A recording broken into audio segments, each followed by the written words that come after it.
It was raining that day. It had been raining for a while.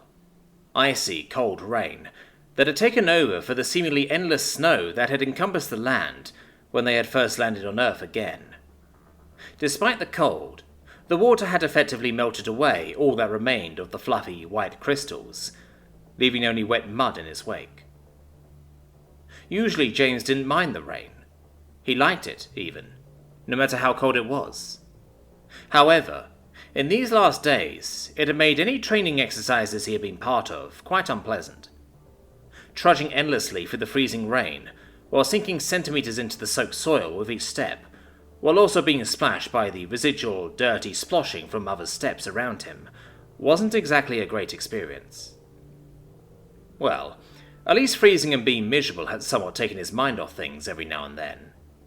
He was looking for more and more ways to do that recently, even if he didn't want to admit it to himself. The feeling of being trapped and powerless in his current situation was getting worse and worse by the day, and it had brought back some extremely unwanted memories with it. It wasn't the first time in his life when he had basically been locked away without any control of his own, and each time that it happened he liked it less than the one before, even if right now his situation was still unequivocally better than many times before, given that he was only figuratively trapped. Still, that reality didn't exactly help with the perception of it all. Other people were making the decisions right now, and he was only told what they wanted him to be told. He could only really act once they wanted him to act, even if the people controlling his actions were nominatively on his side this time.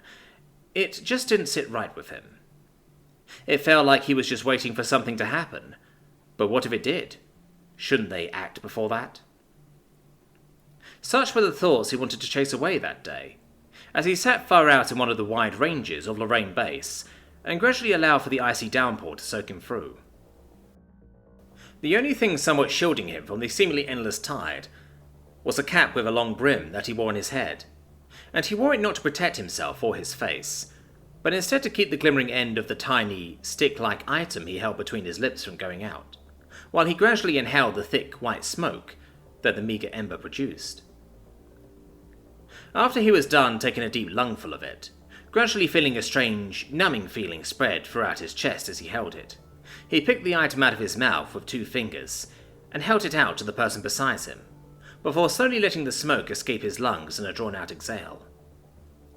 As it entered the cold air, it mixed with the steam that his warm breath already naturally left in the cold air with each exhale, producing a quite impressive white cloud that travelled away from his mouth and lingered in the air for a while, where it was gradually picked apart by the thick raindrops and mild wind that battered against the 2 men sitting out in the open, in a mild defiance of nature. "Just so you know," James said, while his uncle took the gleaming stick out of his hand and leisurely brought it to his own mouth in order to inhale some smoke of his own with obvious enjoyment, "this isn't me giving approval." Flynn cackled slightly, causing a premature puff of smoke to escape his lips before he got back to inhaling. "I know," he then replied after he was done, not bothering to keep the smoke in for a bit like James did, and instead letting it escape him immediately while speaking. "You're just honouring an old fool's wish, but I still appreciate it. I don't know if I would make it through a cold one at my age." A cold one was what people around these parts generally called a withdrawal, going from 100 to 0 immediately. It was generally regarded as quite an unpleasant experience. Still, it was more often recommended as a method for those who had already been addicted in the past these days, as any consumption was considered to pose a huge risk of relapsing, meaning a step-by-step approach was often risky. Still, as much as he hated it, James didn't have the heart to make his uncle go through it.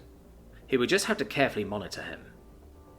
Well, that and, although he would likely never admit it aloud, it also gave James an excuse to smoke himself. Never had he expected that he would reach the point where he would use any kind of drug for anything but medical or purely recreational purposes. Yet here he was. The events of the last year truly had pushed him quite far. Granted, if he truly wanted to, he could most likely stretch his arguments far enough to where he could claim that this was in fact medicinal use to combat his stress. He knew a good number of doctors would probably have brought that, and given him a prescription as well. But he wouldn't have been able to convince himself that that was why he did it. In reality, he just didn't really know what to do with himself anymore. It was all so much, and he could do so little. At least the fact that he was helping his uncle cut down again would also mean that he wouldn't run risk of doing too much of the stuff. And so the two sat there for a while, letting the world rain down on them while nature's icy grass took tight hold of their skin, and they passed the burning stem back and forth. After a while, the joint was burned down completely, and with a strained exhale, Fynn allowed the last plume of smoke to exit his lungs, while he fished through his soggy clothes for a tiny metal box to store the butt away in. "What the hell did you get roped into there, kid?" Flynn suddenly asked out of the blue, and James momentarily turned to him in surprise, before quickly averting his eyes again and staring straight ahead. Flynn had already been worried before all of this had happened. Not just Flynn, but many others as well, and now all of them were completely in the dark, as the world seemingly broke down around them. "You know I can't talk about that," James replied in a mumble, really not wishing to get into it again. They had had this talk. Flynn knew James couldn't say anything, for everyone's safety. He hated that he couldn't, but he also understood. Not that he expected Flynn to run around and blurt out the information to anyone. He knew he could keep a secret. But James still understood why he couldn't tell his uncle. "Doesn't that mean there's something to it?" Flynn asked, and also averted his eyes to look straight ahead. "Whenever your mum gave me the 'I can't talk about it' spiel, that usually meant something was up." Well, obviously something was up. It was all over the news. Hard to pretend like that wasn't weighing heavily on everyone's mind, no matter if there was something to it or not. "Can't talk about that either," James just replied, not really feeling like he had the energy to make it a big discussion. The effects of the THC were helping a bit to not be so anxious about everything, but they also made him quite sedentary.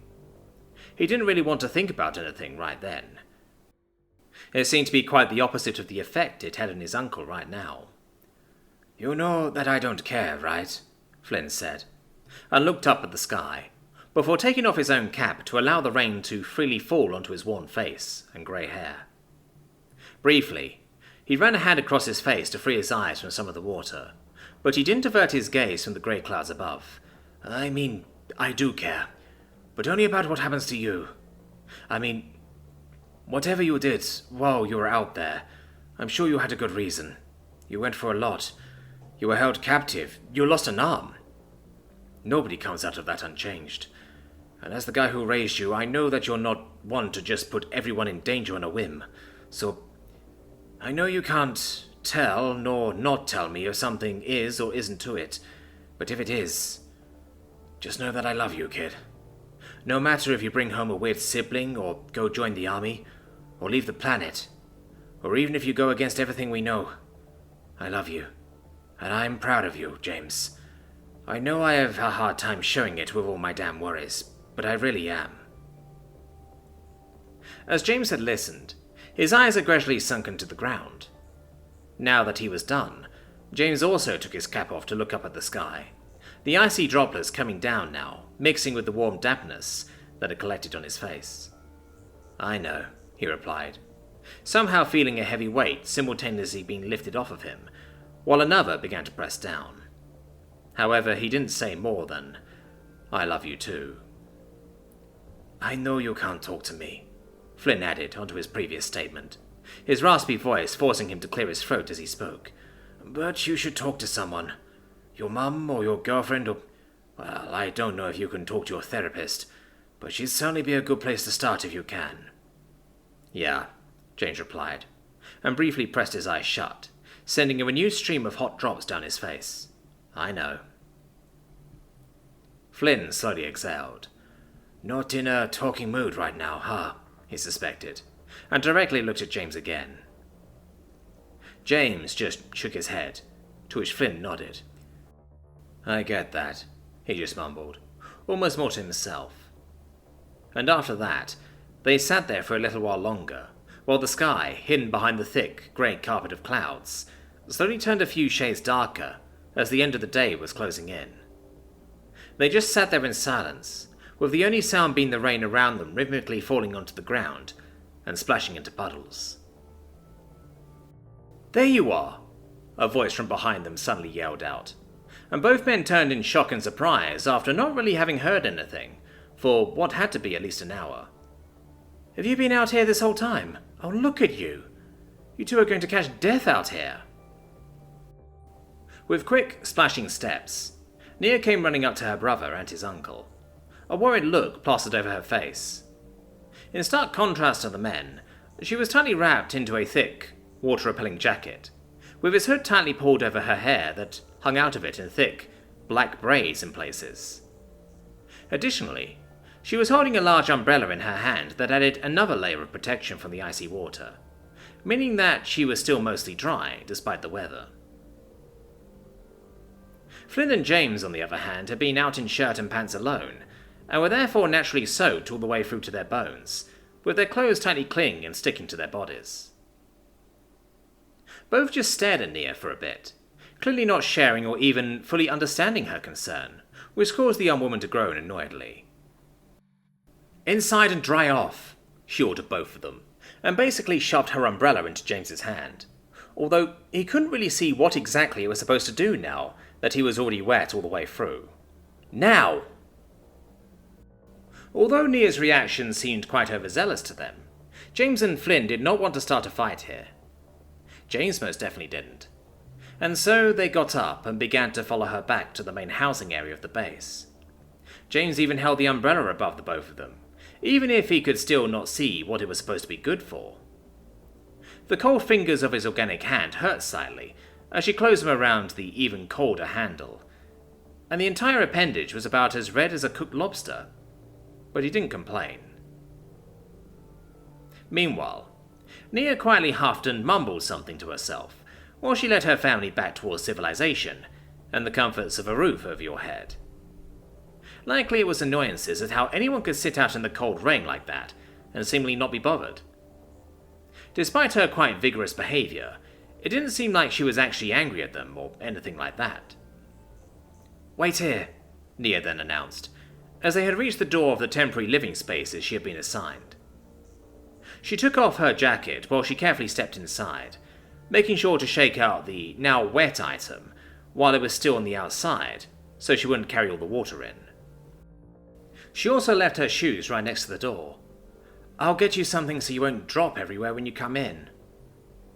However, before she had even fully finished her sentence, Flynn and James had already taken it upon themselves to fight out of their clothes, that had become quite heavy and sticky from all the water they had picked up. It took a bit of effort, but after some strenuous movements, they managed to free themselves of their shirts and pants right where they stood, leaving them only in their boxers. They just threw the clothes onto the paved ground. They would need to be washed anyway. Maybe a bit of a drastic measure, but in all honesty, nobody around here would care. This was a military base. Everyone here dressed and undressed in the same rooms anyway. People in their underwear were not exactly a sight to behold.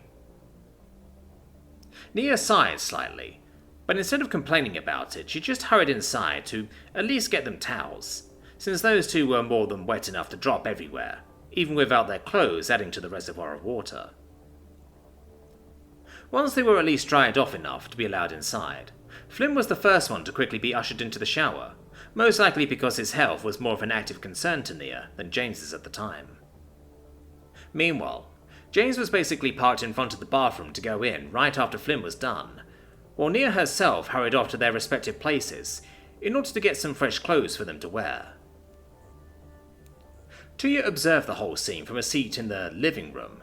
There was really just a furnished corner of the flat with a blank expression, and as soon as Nia had left again, she glanced over at her colleague and possibly future brother-in-law with a shrug.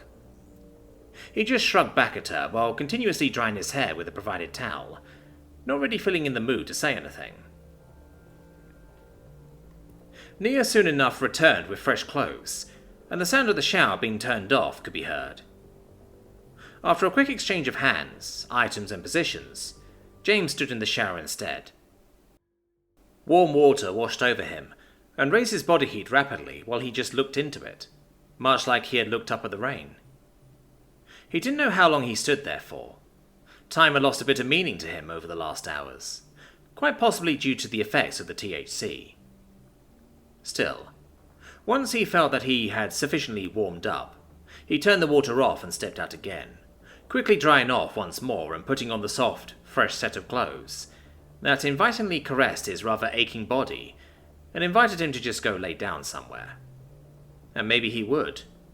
He really didn't have any other plan right now.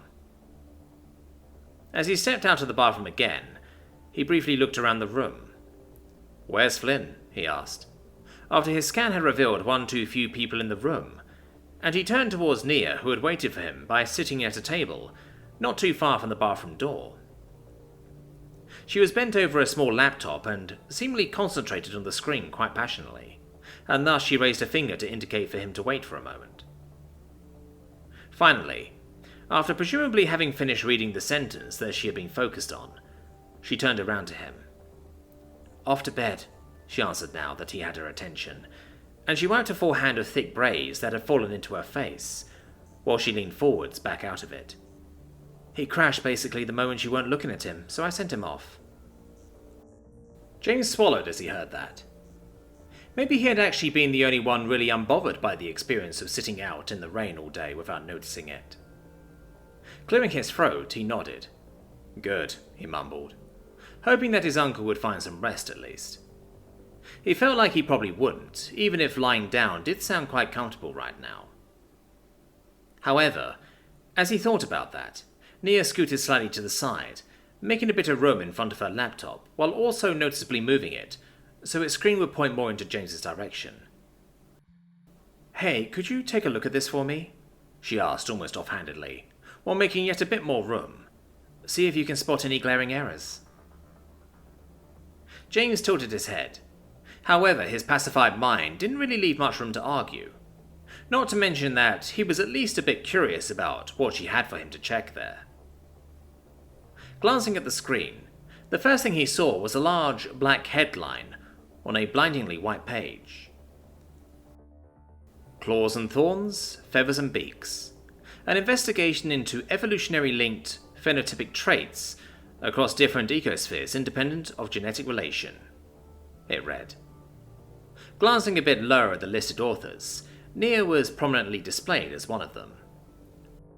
"A publication," he mumbled, and he briefly glanced over at his sister before his eyes interestedly began to scan across the abstract, talking mostly about how convergent evolution, observed in the universe, went far above and beyond anything that could logically be expected, based solely on similar localities and lifestyles, thus justifying an investigation into the possibility that some evolutionary traits might somehow be strongly linked to each other by some unknown factor, and thus evolve together and a lot more often than would be expected if traits were assembled solely by genetic randomness. "Should you even be showing me this?" Nia shrugged. "You're qualified enough to be a proofreader and a peer." She dismissed his worries of any possible NDA violations they could be committing here, simply by him reading the words. Although his worry also hadn't held for all too long, because he had quickly become engrossed in the scientific language presented to him. It was the first publication, or scientific text of any kind, that he had read in a long while. And although reading publications usually hadn't been his favourite part of his job, back when he was still actively pursuing it, the sheer deprivation of any scientific work he had endured in the meantime basically meant that he was sucking it up like a sponge now. Phenotypical studies weren't exactly his area of expertise, especially if specifically detached from genetics by design. However, he was still aware enough of the process to see that there wasn't any big mistake that Nia overlooked. The publication itself was conceptual at best, and would clearly mostly serve as a justification for the reception of further funding for proper investigations and research. It was mostly an accumulation of data and examples from other studies, as well as a lot of stochastic work, showing how they arrived at their conclusion that something more than simple convergent evolution had to be going on to explain the similarities between species across different planets and ecospheres. "What's this for?" he eventually mumbled, instead of correcting anything that didn't need correcting. wondering what exactly she was doing with an unfinished publication in their current situation. Nia exhaled sharply. Well, with my latest work-related endeavours having been spectacularly cut short, I had some time to think. Eventually I thought, if the situation is going to hold me back for a while anyway, I might as well get back to studying and get my doctorate. And since you need some good publications for that, I helped work on this one with some of my old fellows, she explained. One of the biggest hurdles for them is that they couldn't really get any life examples, so it actually helped that I actually had some contacts with off-worlders I could make use of. Hopefully if this gets accepted, we can secure some proper funding to really have some large-scale research done. James cleared his throat. That was going to be quite tough with the border still mostly closed, but he didn't really want to discourage his sister. Maybe they would find a way. It's amazing that you had time to work on this, he instead mumbled a bit absent-mindedly, but earnestly impressed and also a tad bit nervous. Nia snorted. Not really, she said a bit bashfully. I didn't really have anything else to do for a while now. James exhaled slowly. Right, he mumbled again, and shook his head to clear it out. Not everyone had been so constantly busy during recent times. He had to remind himself of that. Even for those involved, the world was still moving on, at least for most of them. Let me just go through this with a fine-tooth comb. He leaned in closer to the screen, deciding to rather focus his attention on this bit of work than on getting anxious and dreadful from the world again. At least this was something he could just do without anyone needing to tell him anything. Well, okay. Technically, Nia needed to tell him about it first, but he decided not to worry about that. As he went through it slowly, there was eventually a knock at the door. Seeing that James was preoccupied, Nia got up to answer it. James didn't look up from the screen at first, only hearing the interaction going on. Oh, hi. Why are you knocking? Nia greeted whoever was at the door happily, but with slight confusion. You know you can unlock this door, right? Yeah, right. I'll walk right on in on whatever you are doing in here without warning. The very familiar voice of Shida replied with a slight chuckle, before additionally asking, James is here, right? May I come in? Sure, Nia said. And James could see in his periphery how she stepped to the side to allow Shida in, but please be careful with the wet clothes. Shida slowly stepped inside, quickly beginning to peel out of layer after layer of clothing. Just like Nia had been earlier, she seemed to be wrapped up in quite the number of warm as well as water-repelling clothes, and so it took a bit until only the dry ones underneath were left. Finally, she crouched down to open her shoes that were fastened to her slender legs by tight zippers, leaving them with all the others next to the door, while her soft feet near soundlessly touched the ground. James now finally looked over to her as well. You have some real shitty weather here on Earth, Shida mused aloud, while fully stepping into the room. She wore the UHSDF's uniform for the most part, although she had taken the jacket off along with the other ones, revealing a white t-shirt that was sprinkled by a few water droplets that rained down from her wild hair. And over her eyes, some strangely formed goggles were tightly strapped to her face, which she now pulled off with a relieved sigh, immediately changing the topic to them. You know, I wasn't sure about these at first, but I guess I really won't get around wearing them if I want to keep up with human pilots. Too bad they are so uncomfortable, because I could get used to seeing like that all the time otherwise. Since the visual acuity of Miad was so much lower than that of humans, wearing visual aids was basically a must for Shida when it came to any tasks involving far-sightedness, like aiming and flying. James had once heard that back in the day, even something as simple as colourblindness might have disqualified you from certain positions like these. It was a good thing such times were long over, and Shida was allowed to follow her career to her heart's content, as long as she was willing to use the necessary aids. Still, he could see the uncomfortableness, as the goggles had left some dark pressure rings around Shida's eyes, even after she took them off. Sadly, her head and ear shape didn't really allow for more conventional glasses. How do you know I was here? James now asked, turning fully away from the screen for a moment so he wouldn't be ignoring his girlfriend. I told her you were, Tia quickly answered the question for the feline, lifting her hand up high from the living area, as if she was trying to answer a question in school. Yeah, since you weren't answering any of my messages, Shida added, with a playfully snarky look over at him, to which James bashfully flinched. My phone's in my room, he admitted, thinking back to his earlier activity of sitting out and soaking in the rain, which he didn't exactly want the device in his pocket for. Sorry. Did anything happen while you were out? Shida just shook her head, inadvertently flinging droplets of water everywhere with her hair, to Nia's obvious chagrin. Quickly excusing herself with a sheepish look once she realized what had happened, Shida started to walk over in the direction of the seating options. Not really. Everything went without a hitch, although I did catch some smoke for the glasses, but I don't think anyone expected otherwise, she explained in a murmur, while clearly looking around for something. James lifted an eyebrow with a crooked smile. Coco? He asked, assuming that the commander may have been a source of smoke in that regard, although Shida shook her head again, slower this time. Oh, no, she loves them, she explained, although she sounded just as weary about Coco's loving as she sounded about the teasing. It was some of the other trainees, especially, what's his name, Jason, Johnson. I can't be bothered to actually learn it. Anyway, after 10 years as a Deathworlder on a communal ship, he's going to have to try harder to get under my skin. Nia now also shook her head. Still, your superior shouldn't just let him get away with it, she said disgruntledly, more to herself than to Shida. I'm the superior, Shida replied with a laugh, and seemingly her eyes finally found what she had been searching for, since she zeroed in on one point out of James's sight and began moving towards it. I outrank the guy by now, but I'm not going to throw my weight around because of a little snippiness. It's part of the job, James agreed, not exactly sounding enthusiastic about it, but clearly having accepted it a long time ago. If people in the military aren't giving you shit, that means they don't like you.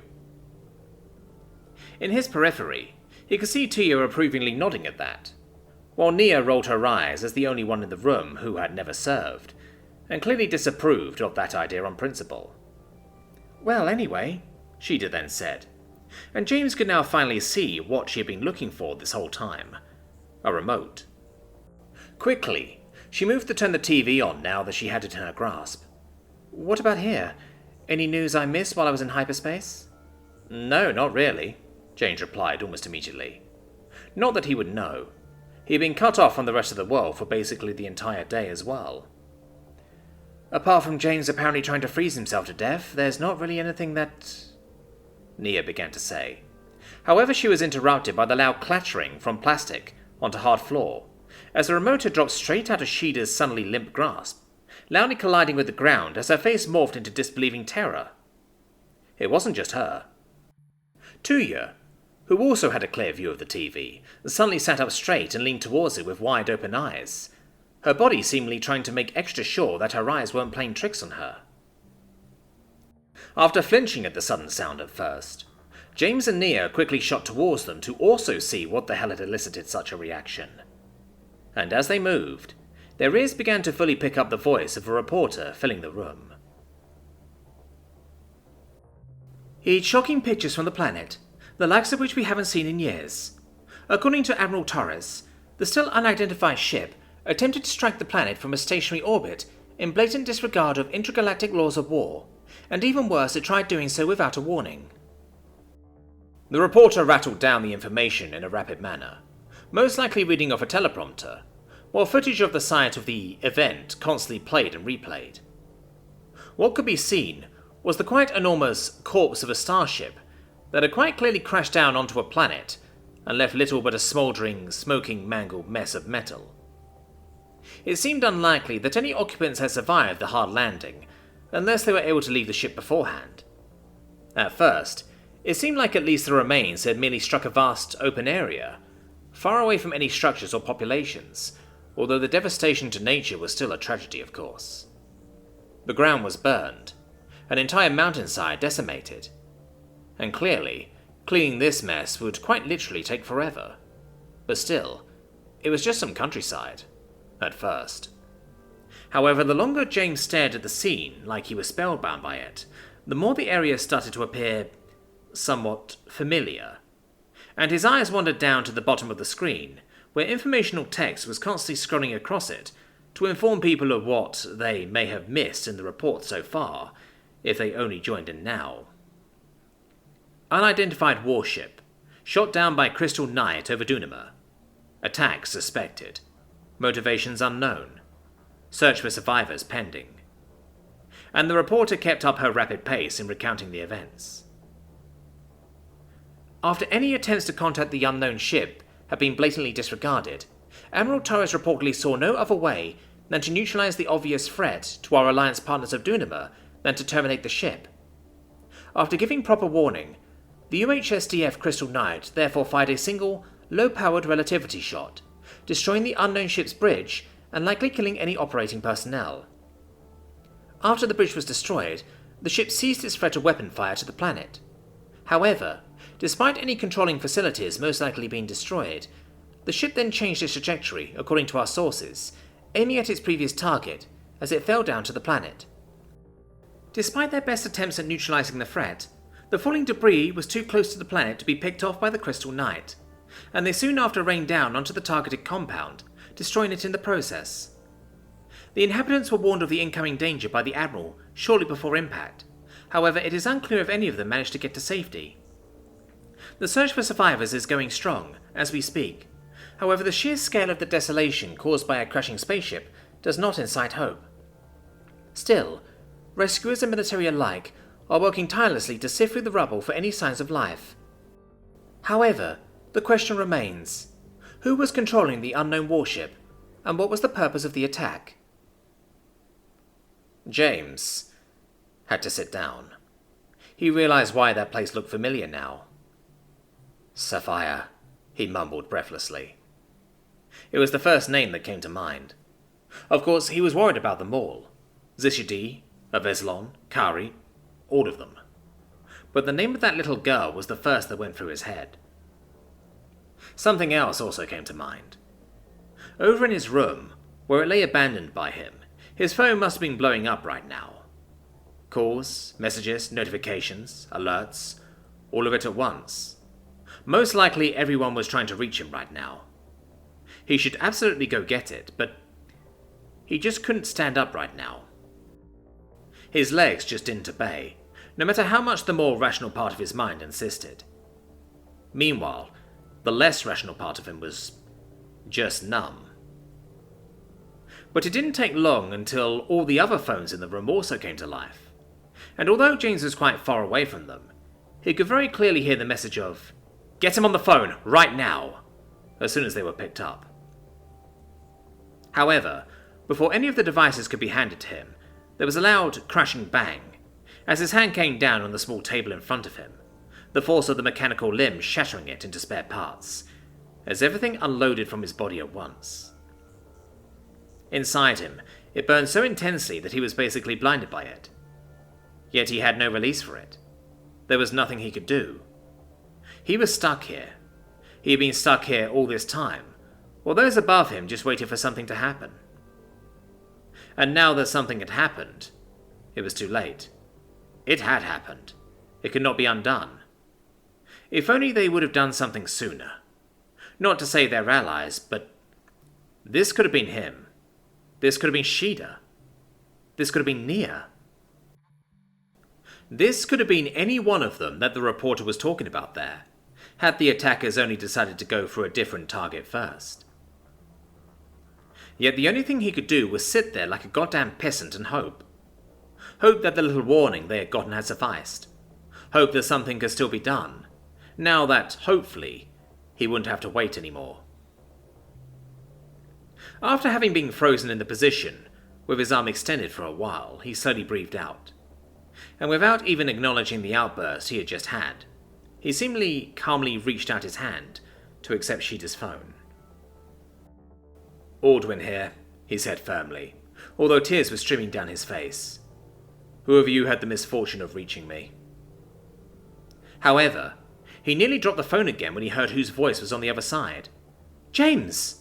Aveslon's bright voice asked, filled with more emotion than he had ever heard it, as she was seemingly erratic over finally reaching him. "James, it's horrible!" "Aveslon?" James asked breathlessly, needing to confirm that he wasn't hearing ghosts, and his ears also weren't playing tricks on him. "You're alright?" "Yes," Aveslon exclaimed at first, before slightly hesitating and adding, "But that might not be a good thing." James swallowed heavily. "What about the others?" he asked, fearing the answer that may come, and ignoring what she had just told him. Aveslon was quiet for a bit. "The warning came just in time," she then finally said, and James immediately felt his body slump in on itself, as an enormous tension released from it. "Few made it out unscathed, but most of them are alive. I know you probably don't want me to say it specifically, but Sapphire is mostly unharmed, apart from some damage to her hearing." James exhaled even further, now unabashedly not holding back any tears anymore. His voice still remained steady, but the water was flowing down his face in a constant stream. "What about Zishadi?" he then asked, noticing how Aveslon had let out that basically most important part. "He's alive," Aveslon informed him hesitantly. "But he took the brunt of collapsing debris for the children and is not in the best shape." "He took the brunt?" James asked in slight disbelief. "He promised me to protect them when I couldn't," Aveslon replied, with a very firm yet deeply saddened voice. "He held his promise." James breathed deeply, finding a new appreciation for his Miat ally. "I wish him the best," he said, before finally trying to focus on the substantial part of the event, now that he at least knew the scale of the damage. "But why could it be bad that you're unharmed?"